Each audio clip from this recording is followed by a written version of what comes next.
umroh tah nu kadua umroh atuh Kang Haji ayeuna punten di mana bade ngalaksanakeun ibadah haji sareng umroh teh konsultasi heula seueur kajantenan teu angkat ulah tergiur ku ongkos anu murah kudu rasional tiket ge ka Jakarta geus sabaraha. Ayo ayeuna Bapak iwit ka Jakarta ka Bandung ongkos sabaraha? Ayeuna ti Jakarta ongkos ka Mekah pan sabaraha meureunna? Ayeuna hotel sabaraha? Ayeuna dahar sabaraha?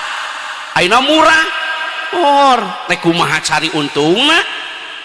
Kudu rasional tah.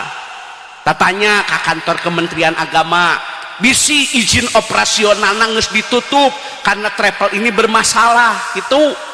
Lo sok kagoda-goda murah tuh ini cenah ka Jakarta we ini teh hungkul